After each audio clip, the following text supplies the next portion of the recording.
Welcome back, and thank you for staying with us right here on Good Morning Kenya. And right about now, I want to hand you over to the Sarova Pan-Afric Hotel, where the Institute of Engineers of Kenya are having their media launch for the 31st International Convention. As you can see, that is Engineer Sharma, who is the president of the International Institute of Engineers of Kenya, and he's addressing the convention. So if we can just head over there and get to listen in. Buenos Dias. As you came here, I recall the 30th IEK International Convention, where I had the privilege to make a few comments. We had invited His Excellency the President to be a chief guest, and he graciously sent His Excellency the Deputy President. And in one of the remarks I made a prayer that once there is a cabinet reshuffle, His Excellency to consider having an engineer in the cabinet. Somehow I think those prayers were answered, and you're very grateful you joined us this morning.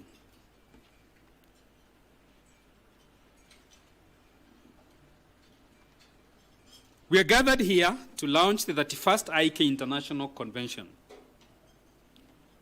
Our convention will take place on 29th October, which is a few days from now, 7 to be precise, up to 1st November. The convention will be held at Pride in Paradise in Mombasa. You may have heard the theme of our convention this year, which is industrialization for economic transformation and employment creation.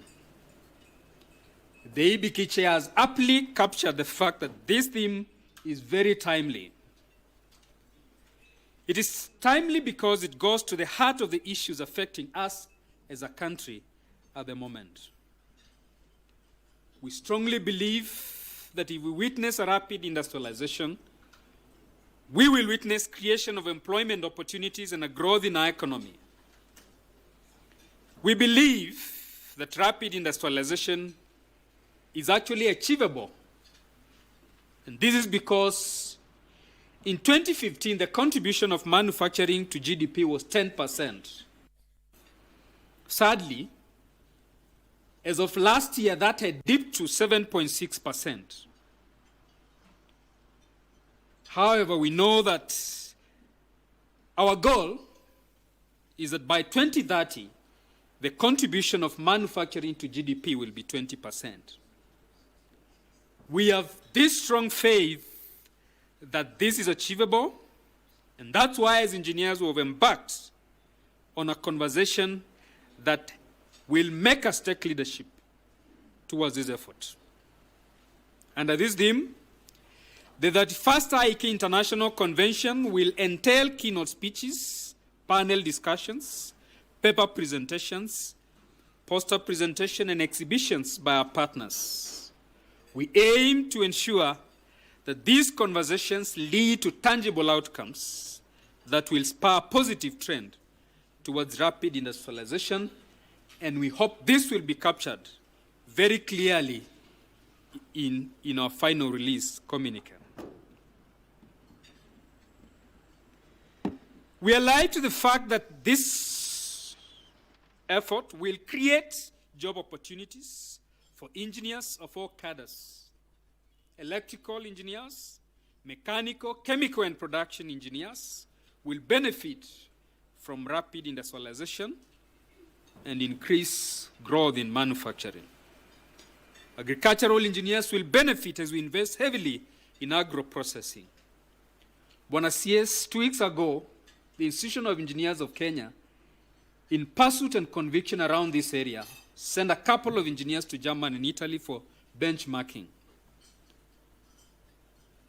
This tells you in advancing this conversation and providing the required leadership. We all know that if this dream is to be realized, civil engineers are going to be very busy constructing the infrastructure to facilitate this rapid growth. As a country, we must be a net exporting country and not a net importer. We are aware, however, that a couple of challenges face the manufacturing sector in this country, and these include uncertain and unpredictable policy landscape, which continues to stifle the manufacturing industry. Costs and ease of doing business remains prohibitive, and we have heard this from very many industries we have visited.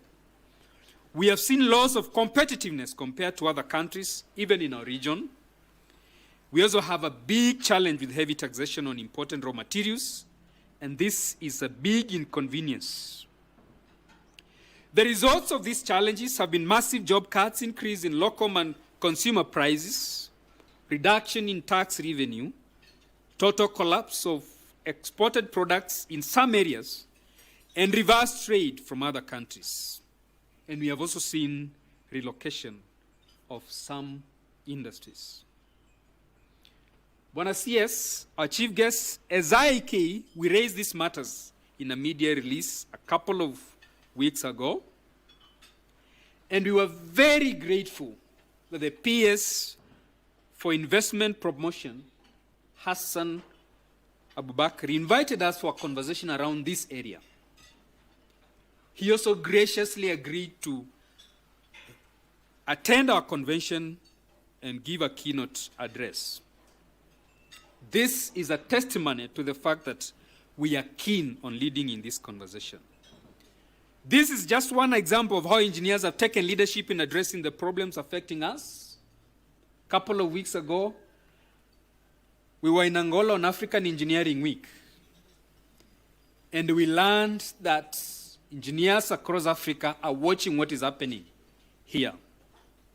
They watch our televised presidential debate during elections, and because of that, they have started implementing it in their countries.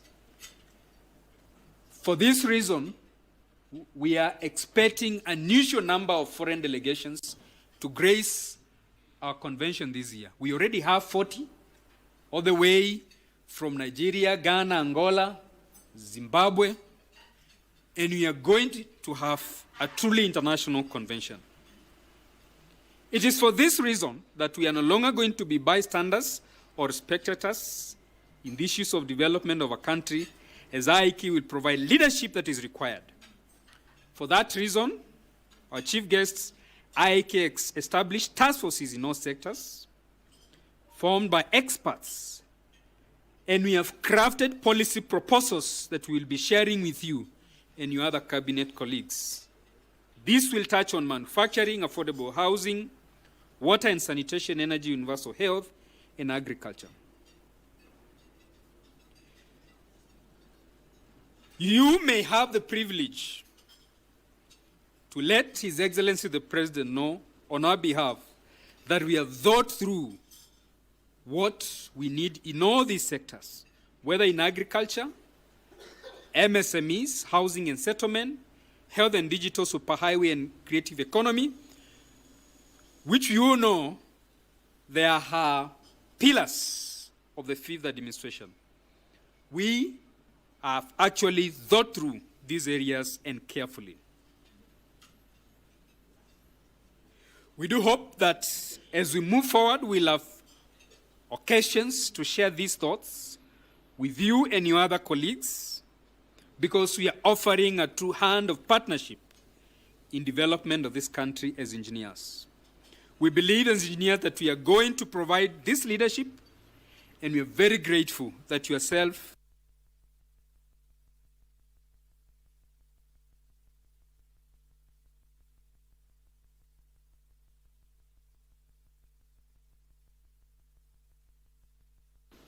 to succeed, we need to take care of welfare of engineers.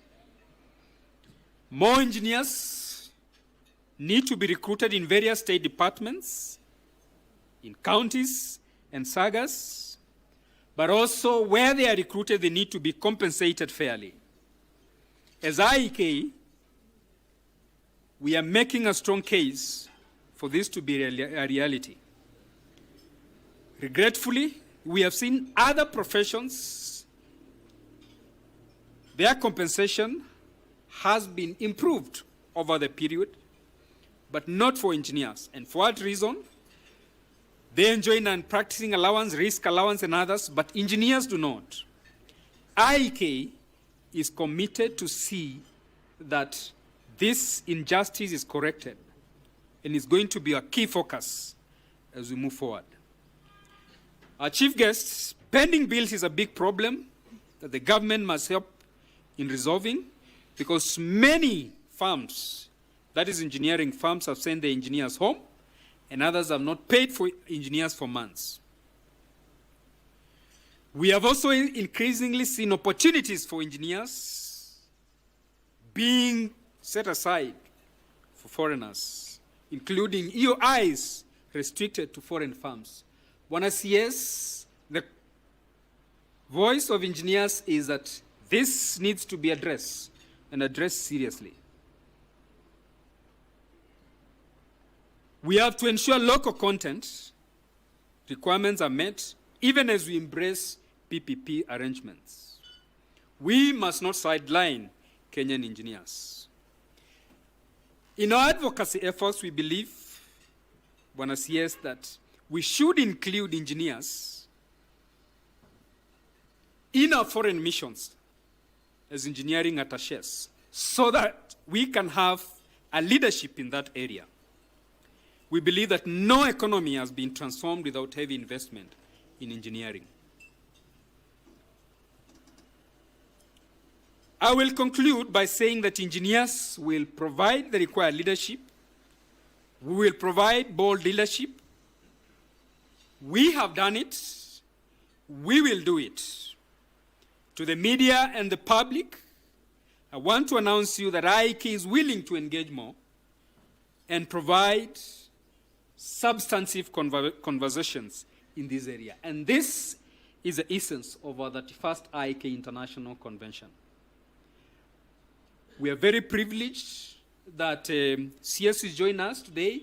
Your colleague in the roads and transport has also committed to join us in the opening ceremony. The Chief of Staff and Head of Public Service has also graciously committed to join us in our closing ceremony.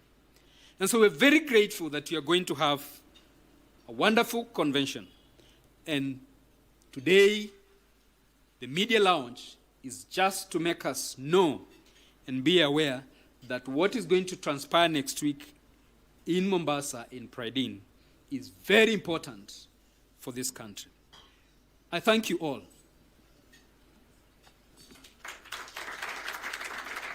And now our chief guest, it's my pleasure to invite you to come and make your address.